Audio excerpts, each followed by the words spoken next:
Hello dear student, देखिए हम लोग पढ़ रहे थे क्लास 12 का थर्ड टॉपिक जिसका नाम है मैट्रिक्स।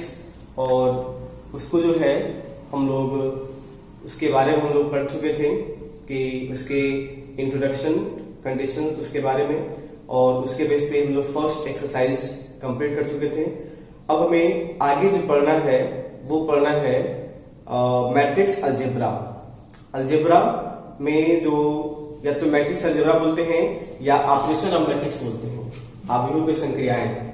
अब देखिए अवयवों संक्रियाएं क्या होती हैं। संक्रियाओं का मतलब होता है ऐड करना, सब्ट्रैक्ट करना, मल्टीप्लाई करना और डिवाइड करना। तो पहले आपको पहले बता चुके थे कि मैट्रिक्स में डिवाइड पॉसिबल नहीं होता है, और मैट्रिक्स में डिवाइड को हम लोग इनवर्स फॉलो करते हैं। ठीक है, इनवर्स ऑफ मैट्रिक्स, तो इनवर्स हम लोग उसको फाइंड करते हैं। ठीक है, तो देखिए क्या क्या होता है अवयवों की संक्रियाओं में, मतलब दो मैट्रिक्स को ऐड करना, दो मैट्रिक्स को सब्ट्रैक्ट करना, दो मैट्रिक्स का मल्टीप्लाई करना एंड टू मैट्रिक्स का मैट्रिक्स का जो है इनवर्स फाइंड करना। ठीक है, ये हमें पढ़ना है। तो सबसे पहला टॉपिक पढ़ेंगे हम लोग। फर्स्ट टॉपिक जो पढ़ेंगे अवयव का योग, addition of matrix, addition of matrices. ठीक है, अवयवों पे योगफल, उसका योग क्या होगा मैट्रिक्स में। तो देखिए अवयवों का योग समझने के लिए सबसे पहले आपको दो चीजें आपको याद रखना पड़ेगा, दो कंडीशन, नेसेसरी कंडीशन आपको याद रखना पड़ेगा। सबसे पहला कंडीशन कि दोनों अवयवों के ऑर्डर सेम होने चाहिए। क्या होना चाहिए? ऑर्डर सेम होने चाहिए, सेम ऑर्डर का होना चाहिए। दोनों मैट्रिक्स का ऑर्डर क्या होना चाहिए? सेम होना चाहिए। और फिर दूसरी बात क्या होती है कि अगर ऑर्डर सेम है तो हम उसके कॉरेस्पॉन्डिंग एलिमेंट्स के साथ उसको हम लोग ऐड करते हैं। अभी हम समझा रहे हैं इसको कैसे एग्जांपल लेकर के। तो देखिए जैसे मान लीजिए पहले तो हम क्या बोलेंगे, कंडीशन क्या बोलेंगे, ऐड करने के लिए पॉसिबल कब होगा? जब ऑर्डर क्या हो हमारा दोनों का सेम हो, बोलेंगे जब। ठीक है, जैसे देखिए ऐसे इस तरह से, जैसे मान लीजिए कोई मैट्रिक्स है A11, A12, A21, A22 और इसका ऑर्डर 2 into 2 का है। कोई भी मैट्रिक्स है B11, B12, B21, B22, ये भी ऑर्डर 2 into 2 का ही है, दोनों का ऑर्डर सेम है। तो जब हम दोनों को ऐड करेंगे, A प्लस B फाइंड करेंगे, तो लिखेंगे A11, A12, A21, A22 plus B11, B12, B21, B22। और जब इसका हम एडिशन करेंगे तो इसकी करस्पॉन्डिंग एलिमेंट्स जुड़ जाएंगे। करस्पॉन्डेंस का मतलब इसका फर्स्ट एलिमेंट इसके फर्स्ट एलिमेंट के साथ ऐड होगा, इसका सेकेंड एलिमेंट यानी कि A12 के साथ ही ऐड होगा, A21 के साथ ही ऐड होगा, B22 के साथ ऐड होगा। इस तरह से A11 plus B11, A12 plus B12, A21 plus B21, A22 plus B22, इस तरह से ऐड होंगे। उसके करस्पॉन्डिंग एलिमेंट्स ऐड होंगे इस तरह से। फर्स्ट के साथ एडिशन होगा, सेकेंड के साथ एलिमेंट होगा, सेकेंड रो का फर्स्ट एलिमेंट फर्स्ट के साथ ऐड होगा, सेकेंड रो का सेकेंड एलिमेंट सेकेंड के साथ ऐड होगा। इस तरह से हम लोग ऐड करते हैं। बात समझ में आई ना? तो ये होता है हमारा एडिशन। बहुत ही सिंपल टॉपिक है, बहुत आसान टॉपिक है। ठीक है, दो मैट्रिक्स को ऐड करना। ठीक है, अभी हम इस पे एग्जांपल देखेंगे। अब इसी पे सब्ट्रैक्शन देखेंगे। सब्ट्रैक्शन जो होता है सेम ऐसे ही होता है, एडिशन के जैसा ही होता है, दोनों एक जैसे ही होते हैं। अंतर क्या होता है बस कि इसमें कंडीशन यही है कि दोनों के ऑर्डर क्या होने चाहिए? सेम होने चाहिए। और दूसरा कंडीशन है कि हम फिर से वही चीज करते हैं, उसके करस्पॉन्डिंग एलिमेंट्स को ही हम लोग ऐड करते हैं। बात समझ में? तो देखिए अब इसको जब ऐड करेंगे, हम लोग ऐड करेंगे तो फिर वही बात, सेपरेट करेंगे तो बस बीच में नेगेटिव लग जाएगा। बीच में क्या होगा? नेगेटिव। कंडीशन यही रहेगा, ध्यान दीजिएगा। आप चाहे तो अलग अलग दोनों को लिख सकते हैं, पॉजिटिव को अलग लिख लीजिएगा, नेगेटिव को अलग लिख लीजिएगा, कंडीशन दोनों का सेम रहेगा। ठीक है, बस एडिशन सब्ट्रैक्शन चेंज हो जाएगा। एडिशन में हम एलिमेंट्स को, करस्पॉन्डिंग एलिमेंट्स को जोड़ते हैं, और सब्ट्रैक्शन में उसके करस्पॉन्डिंग एलिमेंट को माइनस करते हैं। बस क्लियर है? दोनों काम क्या करते हैं? करस्पॉन्डिंग एलिमेंट का हम लोग माइनस करते हैं, घटाते हैं। ठीक है, घटा लेंगे तो क्या हो जाएगा, जो वैल्यू हो मेरा फाइंड हो जाएगा। क्लियर है? जैसे एग्जांपल देखते हैं हम लोग। ठीक है ना, बस ये कंडीशन याद रखिएगा। ऐड करेंगे तो उसकी करस्पॉन्डिंग एलिमेंट्स ऐड हो जाएंगे, प्लस हो जाएंगे, और जब माइनस करेंगे उसके करस्पॉन्डिंग एलिमेंट्स क्या हो जाएंगे, माइनस हो जाएंगे। ठीक है, पहला एलिमेंट पहले के साथ प्लस होगा या माइनस होगा, दूसरा एलिमेंट दूसरे के साथ माइनस या प्लस होगा, सेकेंड रो का पहला एलिमेंट सेकेंड रो के पहले एलिमेंट से प्लस है तो प्लस, माइनस है तो माइनस करेंगे। ठीक है, इस तरह से। जैसे कि एग्जांपल देखते हैं हम लोग। तो देखिए हम इसको लिखेंगे a प्लस बी 1 2 3 4 प्लस 3 5 2 1। जब दोनों को ऐड करेंगे तो ध्यान दीजिए क्या बोला हमने, इसके करस्पॉन्डेंस एलिमेंट को हम ऐड करेंगे। करस्पॉन्डेंस मतलब क्या, फर्स्ट एलिमेंट फर्स्ट के साथ एडिशन, सेकेंड सेकेंड के साथ, थर्ड थर्ड के साथ, फोर्थ फोर्थ के साथ। तो देखिए 1 प्लस 3, 2 प्लस 5, 3 प्लस 2, 4 प्लस 1, यानी कि अब ऐड कर देंगे तो 3 1 क्या हो जाएगा, 4, 5 2 7, 3 2 5, 4 1 4 1 5 हो जाएगा। तो ये हो जाएगा a प्लस बी, दो मैट्रिक्स का एडिशन।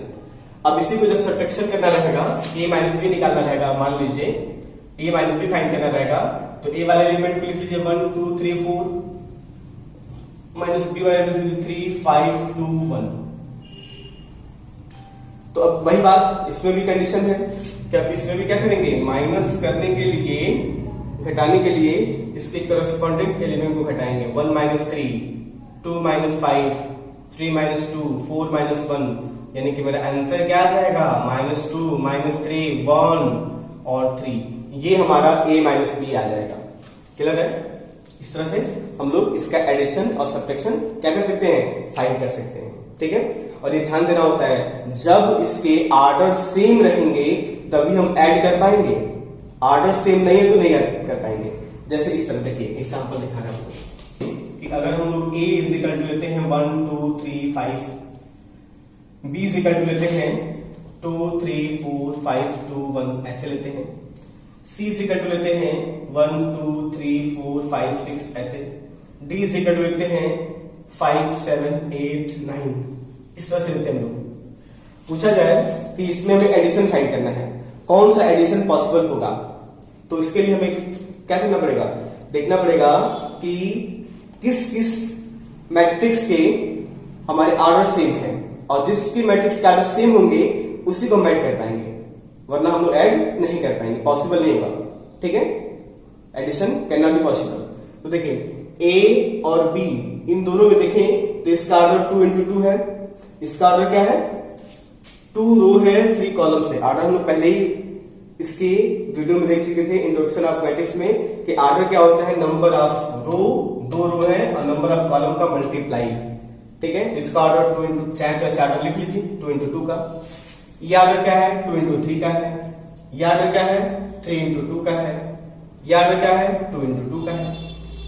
देखिए तो कौन से ऑर्डर सेम है, ए का और डी का ऑर्डर हमारा क्या है, सेम है। तो कहेंगे a प्लस डी फाइंड करना पॉसिबल है, और a प्लस डी हम लोग क्या करेंगे, फाइंड कर लेंगे। ऐसे देखिए a 1 2 3 5 प्लस डी 5 7 8 9, तो ऐड करेंगे तो कितना आ जाएगा, 5 1 6, 2 और 7 9, 3 और 8 11, 5 9 14। इस तरह से हमारा एडिशन हो जाएगा। क्लियर है? उसी तरह सब्ट्रैक्शन भी करना रहेगा, तो a और d का ही सब्ट्रैक्शन हो पाएगा, बाकी a और b का सब्ट्रैक्शन हो पाएगा, नहीं हो पाएगा, क्योंकि आर्डर दोनों के सेम नहीं है, हम ऐड नहीं कर सकते हैं। a और c का आर्डर सेम नहीं है, ऐड नहीं कर पाएंगे, या b और c का आर्डर सेम नहीं है, ऐड नहीं कर पाएंगे। तो a प्लस डी ऐड कर लेंगे, या हम इसका उल्टा भी लिख सकते हैं, d प्लस a भी ऐड कर सकते हैं। क्या कर सकते हैं, d प्लस a को भी हम लोग एडिशन कर सकते हैं, इसका अपोजिट। अब हम इसकी प्रॉपर्टी पढ़ रहे हैं, ठीक है ना, देखेंगे प्रॉपर्टीज की। तो पहले इसकी प्रॉपर्टी है एडिशन पे कम्यूटेटिव प्रॉपर्टी, कम्यूटेटिव प्रॉपर्टी, क्रम विनिमय नियम। देखिए क्या होता है क्रम विनिमय नियम। जैसे कि हम लोग पढ़ते हैं क्रम विनिमय नियम कि अगर हम लोग ए प्लस बी ऐड करें, ए प्लस बी ऐड करें या बी प्लस ए ऐड करें, तो दोनों हमारा वैल्यू क्या आएगा, सेम आएगा। क्या आएगा, सेम आएगा। तो हम इसी को बोलते हैं कि हमारा क्या है, क्रम विनिमय नियम है, कम्यूटेटिव प्रॉपर्टी है। ठीक है। दूसरा रूल है एसोसिएटिव प्रॉपर्टी, एसोसिएटिव प्रॉपर्टी। ठीक है ना, साहचर्य नियम। इसको बोलते हैं कि ए प्लस बी प्लस सी ऐड करें या ए प्लस बी प्लस सी ऐड करें। ब्रैकेट बनाने का मतलब क्या, कि अगर हम लोग बी प्लस सी को पहले ऐड कर लें, बाद में ए को ऐड करें, यहां पे ए प्लस बी को पहले ऐड कर लें, सी को बाद में ऐड करें, तो दोनों का हमारा वैल्यू क्या आता है, सेम, इक्वल आता है, कोई चेंज नहीं होता है। क्लियर है, ये हमारा एसोसिएटिव लॉ है, साहचर्य नियम है। ठीक है। तीसरा जो आता है हमारा, तीसरा जो रूल है, जिसको हम बोलते हैं योग का तत्समक नियम, योग का तत्समक नियम, identity rule. Identity rule, identity rule का मतलब होता है कि हम मैट्रिक्स ए में क्या ऐड करें, मैट्रिक्स ए में क्या ऐड करें कि वही आ जाए। ठीक है, आइडेंटिटी मतलब वही आ जाए। ठीक है, सॉरी, हम ए में क्या ऐड करें कि इसकी वैल्यू क्या आ जाए, वही सेम। तो ए में अगर जीरो ऐड करेंगे या जीरो मैट्रिक्स में ए ऐड करेंगे तो ए ही आ जाएगा। क्या आ जाएगा, वही आ जाएगा। ठीक है, तो हम बोलते हैं आइडेंटिटी मैट्रिक्स, आइडेंटिटी रूल है। ठीक है, इसके बाद से जो है योग का प्रतिलोम, इनवर्स मैट्रिक्स, योग का प्रतिलोम। ठीक है, जोड़ने पे आइडेंटिटी जो है इसको बोलते हैं हम लोग एडिशन ऑफ एडिशन इनवर्स। जैसे कि ए में क्या हम लोग जोड़े या घटाएं कि इसके वैल्यू जो है इनवर्स में आ जाए। ठीक है, मतलब ए और ए इनवर्स, एडिटिव इनवर्स बोलते हैं। एडिटिव इनवर्स का मतलब पॉजिटिव है तो उसको नेगेटिव कर देते हैं, तो दोनों को ऐड करेंगे तो हमारा जीरो मैट्रिक्स आ जाता है। ठीक है, तो ये रूल हमारे हैं, कम्यूटेटिव लॉ है, एसोसिएटिव लॉ है, आइडेंटिटी रूल है और इनवर्स रूल। ठीक है, एक चीज देखिए, ये किसके लिए है, सब हमारे योगफल के लिए, एडिशन के लिए है। सब्ट्रैक्शन के लिए ऐसा नहीं होता है, ध्यान दीजिएगा। सब्ट्रैक्शन के लिए a minus B not is equal to B minus A होता है। सब्ट्रैक्शन, फॉर सब्ट्रैक्शन, सब्ट्रैक्शन ऐसा नहीं होता है, ध्यान देने वाली बात होती है। a माइनस बी कभी भी b माइनस ए के इक्वल नहीं होगा। ये भी rule, a minus B minus C not is equal to a minus B minus C. ठीक है ना, ये कभी पॉसिबल नहीं होता। ठीक है, तो सब्ट्रैक्शन में दोनों रूल हमारे फॉलो नहीं करते हैं। क्लियर है, सब्ट्रैक्शन में दोनों रूल हमारे फॉलो नहीं करते हैं। ठीक है, अब हम देखते हैं नेक्स्ट इसका टॉपिक कि अवयवों का मल्टीप्लाई, एडिशन सब्ट्रैक्शन देख लिए, अब मल्टीप्लाई लिखेंगे। ठीक है, इसका नेक्स्ट टॉपिक है कि एक अवयव का एक अदिश से गुणा, multiplication of matrix bye a scalar. Scalar का यहां मतलब है कि कोई भी नंबर, कोई भी कांस्टेंट संख्या, कोई भी नंबर्स, ठीक है, कांस्टेंट नंबर कोई भी, जैसे कि ये है, समझिए तो बिल्कुल सिंपल है और इसमें एडिशन सब्ट्रैक्शन जैसा कोई बाउंडेशन नहीं है। जैसे कि अगर मान लीजिए कि a इज इक्वल टू दिया जाए 1, जैसे मान लीजिए a is equal to a11 है, a12 है, b21 है, a21 है, a22 है, एक 2 into 2 का एक मैट्रिक्स है। अगर आपको फाइंड करना है के ए, क्या फाइंड करना है, के ए, यानी कि के से आपको मल्टीप्लाई करना है। के व्हाट इज के इज कांस्टेंट, के आपका जो है एक कांस्टेंट है। ठीक है ना, तो कांस्टेंट है तो इसमें कंडीशन है कि अगर हम लोग किसी भी कांस्टेंट का अगर हम लोग अंदर मल्टीप्लाई करेंगे तो इसका मल्टीप्लाई इसके सभी एलिमेंट में हो जाएगा। क्या होगा, इसका मल्टीप्लाई कहां हो जाएगा, इसके सारे एलिमेंट में। ठीक है ना, सारे एलिमेंट में हो जाएगा। तो अब ये नहीं कोई जरूरी है कि 4 ही एलिमेंट है, अगर इसमें 3 गुणे 3 का मैट्रिक्स बनता है, 9 एलिमेंट है, तो 9 में ही मल्टीप्लाई हो जाएगा। जैसे कि इस तरह से मान लीजिए कि अगर दिया जाए a is equal to 2 1 5 minus 1 2 3 और आपको निकालना हो 5a, क्या निकालना हो 5a निकालना है, तो 5 और a का लिख देंगे 2 1 5 माइनस 1 2 3 और 5 का जब मल्टीप्लाई करेंगे हम तो सारे एलिमेंट में हो जाएगा ऐसे 5 2 जा 10 5 1 जा 5 5 5 जा 25 5 माइनस 1 में माइनस 5 5 2 जा 10 5 3 जा 15 इस तरह से सब में हो जाएगा, सारे एलिमेंट में मल्टीप्लाई हो जाता है। इसी तरह से अगर ये है, अगर कुछ कॉमन लेना है तो सारे एलिमेंट में अगर रहेगा तो कॉमन ले लेंगे। इसका रिवर्स हम बोलते हैं रिवर्स प्रॉपर्टी, कि अगर किसी मैट्रिक्स में से किसी एलिमेंट्स को अगर हमें कॉमन निकालना है तो क्या होना चाहिए कि उसके सारे एलिमेंट में होना चाहिए, तब हम उसमें से कॉमन निकाल लेते हैं। अगर सारे एलिमेंट में नहीं है तो कॉमन नहीं फाइंड कर पाएंगे, ठीक है। अगर एक भी एलिमेंट छूट गया तो कॉमन नहीं फाइंड कर पाएंगे। जैसे कि इस तरह से मान लीजिए कि अगर दिया जाए 4 6 7 8 एक कोई मैट्रिक्स है। अब यहां ध्यान दीजिए, यहां से हम 2 कॉमन ले सकते हैं, यहां से 2 ले सकते हैं, यहां से 2 ले सकते हैं, लेकिन यहां से 2 नहीं फाइंड हो पाएगा, इसलिए हम यहाँ पे 2 कॉमन नहीं ले पाएंगे, 2 हम नहीं निकाल पाएंगे। अगर हम निकाल भी लेते हैं जबरदस्ती तो निकल जाएगा, कोई बात नहीं, फाइंड कर लेंगे, लेकिन करना क्या पड़ेगा 2 3 4 यहां कॉमन नहीं था तो कॉमन नहीं होता है तो वहां डिवाइड कर लेते हैं। क्या कर लेते हैं? डिवाइड कर लेते हैं, तब हम कॉमन ले सकते हैं, ठीक है, वरना हम लोग नहीं ले सकते हैं। वैसे जनरली याद रखिएगा कॉमन नहीं आएगा, अगर लेना भी है तो उसमें डिवाइड हो जाएगा, क्योंकि हम पहले से रूल जानते हैं कॉमन होता है सब में से कॉमन लेते हैं, जिसमें नहीं होता है उसमें लोग डिवाइड कर लेते हैं, तो इसमें लोग डिवाइड कर लेते हैं, ठीक है ना, इस तरह से। तो ये था हमारा, अगर एक आव्यूह का एक अदिश से हम क्या करते हैं मल्टीप्लाई करते हैं तो कंडीशन इसका है, ठीक है। बहुत आसान टॉपिक है और बहुत जो है यूजफुल भी है, इसका हम लोग यूज करते हैं क्वेश्चन में, ठीक है। अब इसी पे एक एग्जांपल देख लेते हैं। इस तरह का क्वेश्चन दिया जाएगा कि a is equal to 1 2 3 4 b is equal to 3 1 minus 2 1 और आपको फाइंड करना हो 2a plus 3b, 2a plus 3b, और फाइंड करने के लिए आ गया मान लीजिए 3a माइनस 4b, एडिशन के सब्ट्रैक्शन दोनों दे दिए एग्जांपल में। तो देखिए 2a प्लस 3b फाइंड करना है तो आप क्या करिए, पहले 2 बाहर रहने दीजिए, a का वैल्यू पुट कर लीजिए, a का वैल्यू 1 2 3 4 प्लस 3 बाहर रहेगा, इससे 2a है ना, तो 2a का वैल्यू पुट कर देंगे, 3b का वैल्यू पुट कर देंगे, 3 1 माइनस 2 1, ठीक है। अब देखिए इस 2 को जब अंदर हम भेजेंगे अंदर तो सारे एलिमेंट में मल्टीप्लाई हो जाएगा, यानी कि 2 1 जा 2 2 2 जा 4 2 3 जा 6 2 4 जा 8, 3 का करेंगे 3 3 जा 9 3 1 जा 3 3 2 जा माइनस 6 3 1 जा 3, इस तरह से।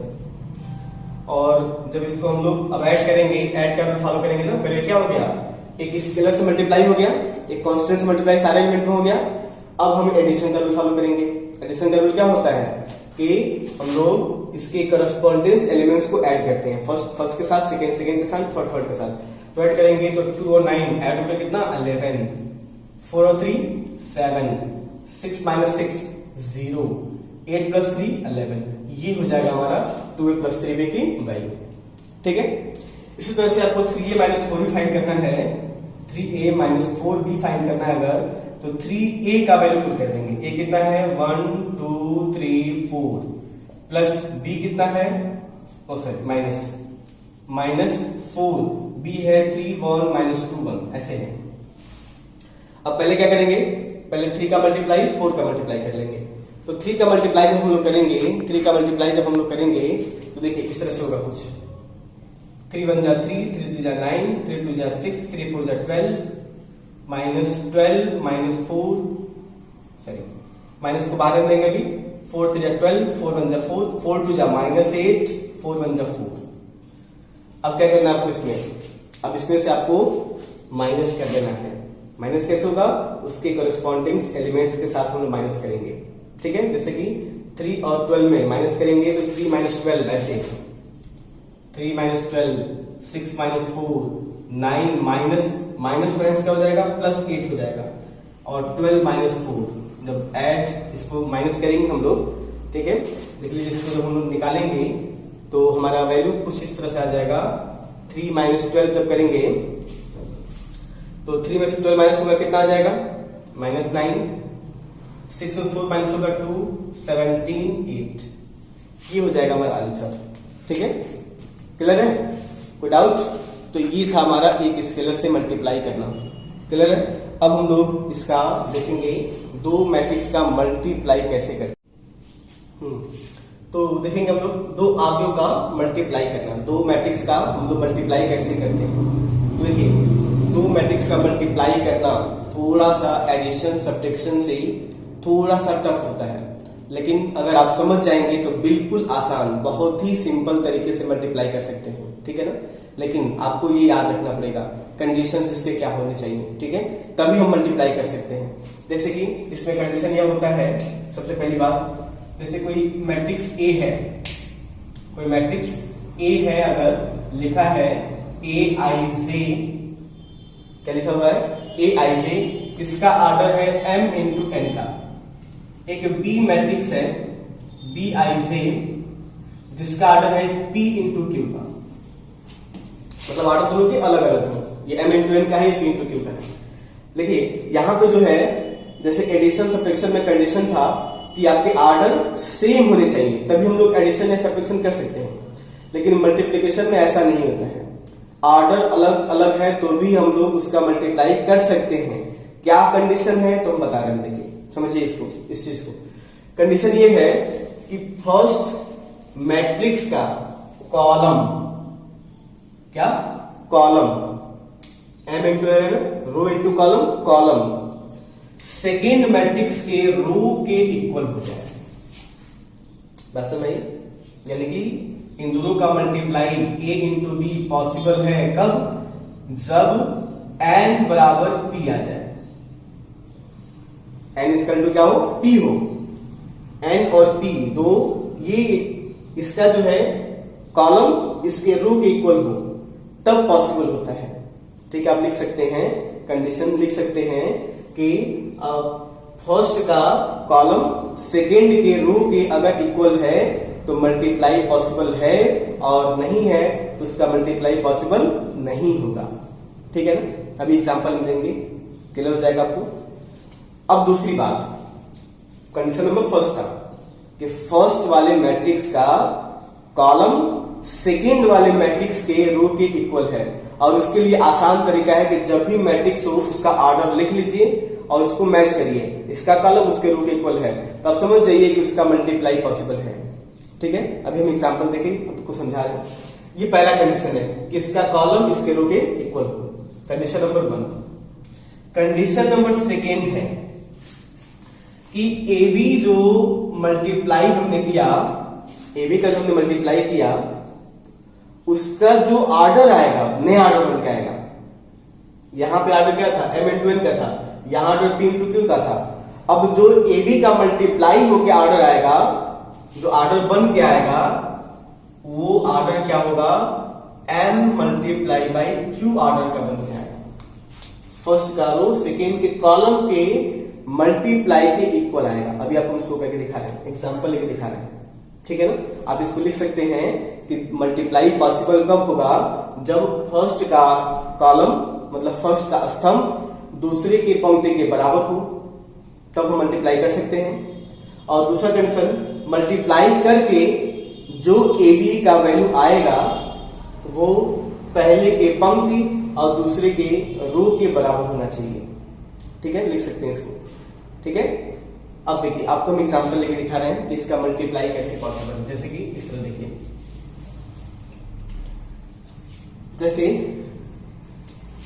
जैसे मान लीजिए a इज इक्वल टू 1 2 3 4 और b इज इक्वल टू दिया जाए 2 3 4 5 3 6, ये दिया जाए।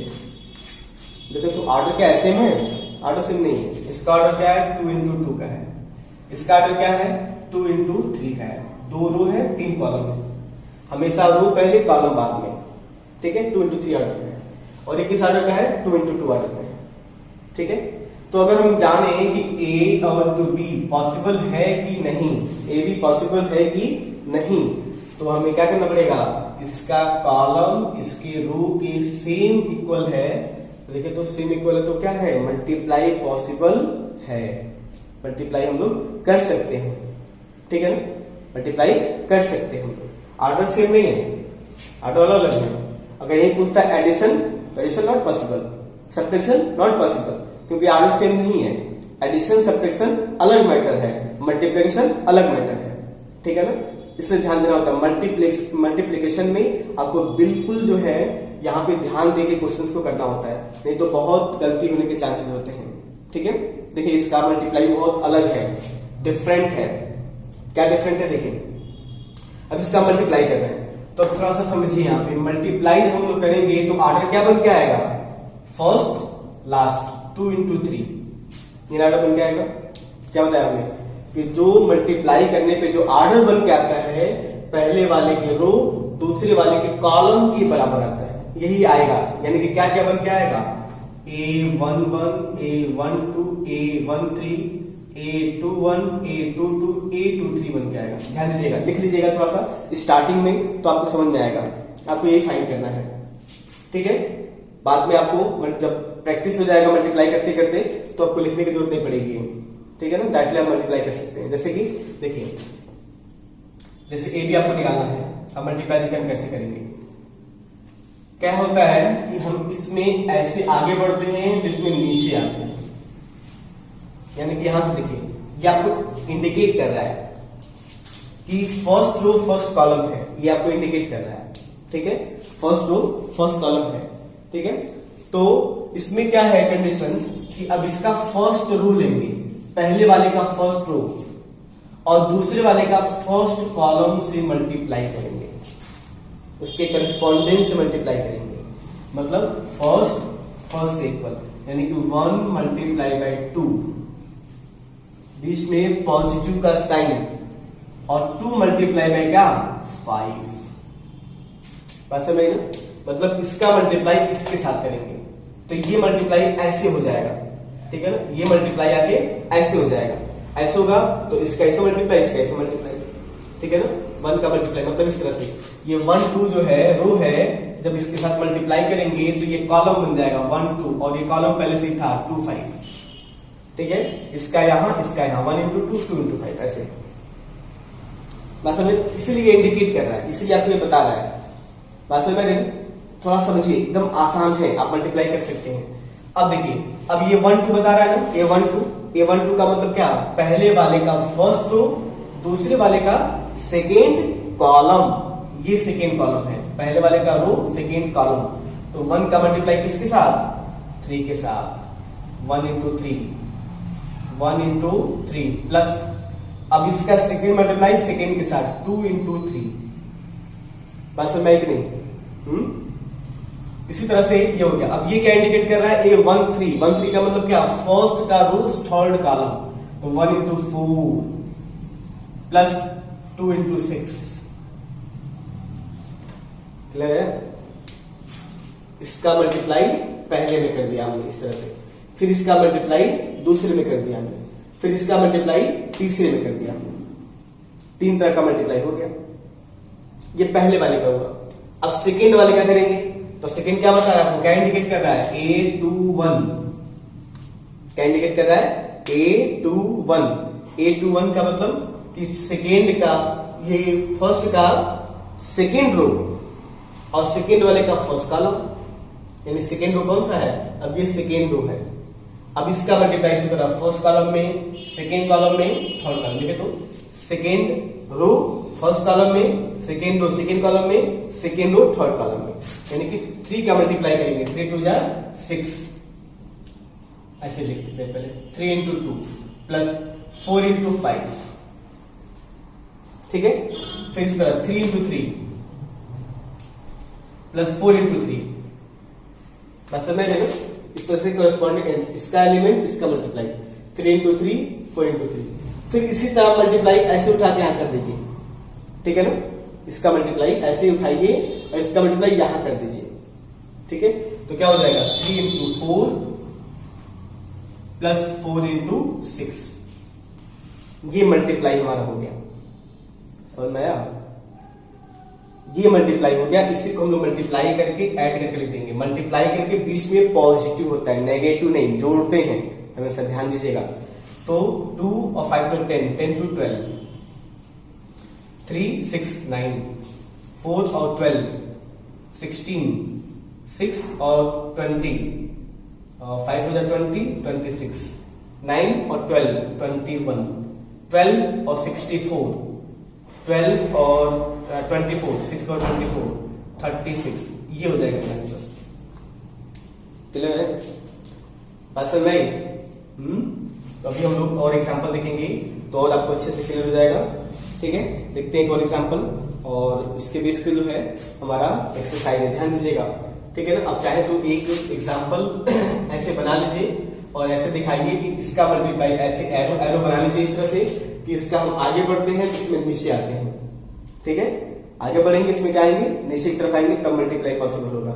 और कभी मल्टीप्लाई करने के लिए उसके आप ऑर्डर लिख लीजिए, ऑर्डर लिख लेंगे तो आप मल्टीप्लाई आसानी से कर सकते हैं, कोई दिक्कत नहीं होगी। जैसे कि हम एक एग्जांपल लेते हैं आपके एक्सरसाइज का ही, जैसे कि हाँ एक चीज और देखिए, अगर इसमें पूछा जाए, ये भी तुमने निकाल लिया, अगर आपसे पूछा जाए कि बी ए फाइंड करो, इसका उल्टा बी ए, क्या निकालो, बी ए निकालो। तो बी ए निकालने के लिए बी पहले होगा, ए बाद में होगा। बी पहले होगा मतलब ये पहले होगा 2 into 3, और ए बाद में होगा 2 into 2 होगा ना। तो देखिए ऑर्डर हमने लिख दिया, तो इसका अब ये कॉलम इसके रो के बराबर होना चाहिए, है नहीं है? नहीं है ना, इसलिए इसका मल्टीप्लाई पॉसिबल नहीं है, इसको हम लोग मल्टीप्लाई नहीं कर सकते हैं। बात समझ में आई कि नहीं आई? इसका मल्टीप्लाई कर पाएंगे? नहीं कर पाएंगे, इसका कॉलम इसके रो के बराबर नहीं है। इसीलिए दो मैट्रिक्स के मल्टीप्लिकेशन में कम्यूटेटिव लॉ कभी कभी फॉलो नहीं करता है। किसी रेयर केस में A B is equal to B A आ जाएगा किसी कंडीशन में, लेकिन ये कम्यूटेटिव लॉ को फॉलो नहीं करता, यानी कि A B not is equal to B A. दोनों प्रॉपर्टी पढ़ेंगे उसमें दिखाएंगे, A B not is equal to B A B B A के इक्वल कभी भी नहीं होगा, रेयर केस में इक्वल हो सकता है। क्लियर है? ध्यान दीजिएगा इस चीज को। अभी हम लोग एग्जाम्पल देखेंगे, जैसे कि एग्जाम्पल, ठीक है, तो ये एग्जाम्पल है। तो ए बी या बी ए जो पॉसिबल आपको निकालना है। तो देखिए सबसे पहले मैंने क्या बताया, इसका ऑर्डर लिखिए। ये ऑर्डर क्या है, इसमें कितने रो है, 1 2 3 रो है, एक कॉलम है, 3 into 1 ऑर्डर है। इसमें क्या है, एक ही रो है, लेकिन कॉलम कितने हैं, 1 2 3, 1 into 3 ऑर्डर है ना। बोलिए ये ना है, ठीक। अब देखिए, अब हमें क्या चेक करना है कि पहले वाले का कॉलम इक्वल होना चाहिए किसके, दूसरे वाले के रो के, तभी हम मल्टीप्लाई पॉसिबल कहेंगे, वरना पॉसिबल नहीं कहेंगे। तो देखिए तो है ना, यानी कि मल्टीप्लाई पॉसिबल है। अच्छा ठीक है, हमने पहला करंट जान लिया कि मल्टीप्लाई पॉसिबल है, मल्टीप्लाई कर सकते हैं। अब मल्टीप्लाई करने पे जो नया मैट्रिक्स आएगा वो किस ऑर्डर का आएगा, तो वो किस ऑर्डर का आएगा, किस ऑर्डर का आएगा, 3 into 3 मल्टीप्लाई का ऑर्डर आएगा, 3 into 3 मल्टीप्लाई ऑर्डर आएगा, 3 गुणे 3 का, ठीक है। तो देखिए अब एक बार मिलता है ना, एक बार पहले स्टार्टिंग में लिख लीजिए, फिर आपको समझ में आता जाएगा, कोई दिक्कत नहीं होगा। क्या क्या 3 गुणे 3 का मतलब कितने, 9 एलिमेंट निकालने हैं। क्या क्या आएगा, A11 A12 A13 A21 A22 A23 A31 A32 A33, ये फाइंड करना है, ठीक है ना। इतना ही बस हमें निकालना है। तो देखिए ध्यान दीजिए, अभी हम लोग ये देखेंगे। अब यहाँ पे देखिएगा, अब क्या बता रहा है, क्या इंडिकेट कर रहा है कि पहले वाले का रो पहले वाले के कॉलम से मल्टीप्लाई होगा। तो देखिए तो पहले में क्या है, एक ही रो है, इक्वल फर्स्ट रो है, ये सेकेंड रो है, ये थर्ड रो है। तो एक रो, पहला रो पहले का पहला रो दूसरे के किससे मल्टीप्लाई होगा, कॉलम से, यानी कि 1 into 2। अब प्लस करने की जरूरत नहीं है क्योंकि इसका अगला रो में नंबर एलिमेंट नहीं है, तो 1 into 2 हो गया। अब यहां पे आएंगे A1 2, तो पहले का रो दूसरे का कॉलम, 1 into 3, 1 into 3, ठीक है। फिर पहले का रो चौथे का कॉलम, 1 into 4, क्लियर है। अब क्या है, 8 to 1, तो मतलब क्या, second row first column, second row first column, 2 2 जा 2 multiply by 2, second row second column, second row second column, 2 into 3, second row third column, 2 into 4, third row first column, 3 into 2, 3 into 3, 3 into 4, clear है कि नहीं। देखिए तो 9 element नहीं आ गए, आगे कि नहीं आ गए। तो इस तरह से आप बना के करेंगे तो मल्टीप्लाई करना एकदम आपके लिए आसान हो जाएगा, और प्रैक्टिस कर लेंगे तो निश्चित तौर पे जो है आपको कोई परेशानी नहीं होगी। जैसे कि इसका वैल्यू आ जाएगा 2 3 4 4 6 4 2 जा 8 6 9 12, ये हो जाएगा फ्रेंड्स ए बी का मल्टीप्लाई है, ठीक है। अगर हमें बी ए फाइंड करना है, बी इंटू ए फाइंड करना है, बी ए फाइंड करना अगर, तो देखिए क्या था, a इजिकल टू 1 2 3 था, b इजिकल टू 2 3 4 था, ये था ना 2 3 4। तो अगर हमें बी ए फाइंड करना है, बी ए, तो बी ए निकालने के लिए क्या होना चाहिए, 2 3 4 पहले रहेगा, ए बाद में रहेगा, 1 2 3। इसका ऑर्डर क्या है, तो 3 into 1 into 3 का ऑर्डर है, इसका क्या है 3 into 1 का ऑर्डर है, ठीक है। तो अब देखिए ये भी पॉसिबल है कि इसका कॉलम इसके रो के इक्वल है कि नहीं है, इसका कॉलम इसके रो के इक्वल है। अभी बात है यहाँ पे जो भी एलिमेंट आएगा 1 into 1 का ही आएगा, किसका आएगा 1 into 1 1 into 1 का ही आएगा, बाकी नहीं आएगा। तो देखिए 1 into 1 का मतलब क्या, कि इसमें आगे बढ़ेंगे इसमें नीचे आएंगे, तो बस एक ही एलिमेंट आएगा A11, बाकी कोई आएगा नहीं। तो देखिए A11 आने के लिए क्या होगा, 2 into 1 plus 3 into 2 plus 4 into 3, मतलब 2 into 3 2 जा 6 4 3 या 12, यानी कि क्या आ जाएगा 12 14 20 आ जाएगा। 1 into 1 का है, केवल एक एलिमेंट है, एक कॉलम एक रो है। तो इस तरह से हम मल्टीप्लाई करते हैं। बातें को समझ में कि नहीं है मल्टीप्लाई, एक एग्जांपल और दिखाते हैं आपको लास्ट, फिर इसकी प्रॉपर्टी, और इसके बेस पे ही हमारा एक्सरसाइज मिलेगा 3.2, ठीक है। जैसे देखिए ए दिया जाए 1 2 -1 3, बी दिया जाए 4 2 3 1 2 1, और पूछा जाए कि ए बी और बी ए क्या पॉसिबल है, ए बी पॉसिबल है कि बी ए पॉसिबल है, जो पॉसिबल आपको फाइंड करो इसको। तो देखो इसका क्या ऑर्डर है 2 into 2, इसका ऑर्डर क्या है 3 into 2, है ना। बात समझ में। देखो तो जब ए बी हमें निकालना रहेगा, ए बी, तो इसको पहले रखना पड़ेगा, इसको बाद में, तो इसका कॉलम इसके रो के बराबर नहीं है, इसलिए ए बी का वैल्यू पॉसिबल नहीं है। हम लिख देंगे directly A B not possible, A B possible नहीं है, ए बी हम फाइंड नहीं कर पाएंगे। अब बी ए चेक कर लेते हैं, बी ए पॉसिबल है कि नहीं। तो बी ए पॉसिबल होने के लिए अब ये कॉलम 3 into 2 पहले रहेगा, बी पहले रहेगा, ए बाद में रहेगा 2 into 2 का, तो इसका कॉलम इसके रो के इक्वल है कि नहीं, बोलिए। इसका कॉलम इसके रो के इक्वल है ना, इसका मतलब हम बी ए फाइंड कर सकते हैं। तो बी ए फाइंड करने के लिए आप इसको पहले से लिख लीजिए, पहले बी को लिख लीजिए, बी 4 2 3 1 2 1, ए को लिख लीजिए, बी ए निकालना है, एक इसके बगल में 1 2 -1 3, ठीक है। ये किस ऑर्डर का है 3 into 2 का है, ये किस ऑर्डर का है 2 into 2 का है, इसका कॉलम इसके रो के इक्वल है, यानी कि बी ए पॉसिबल है।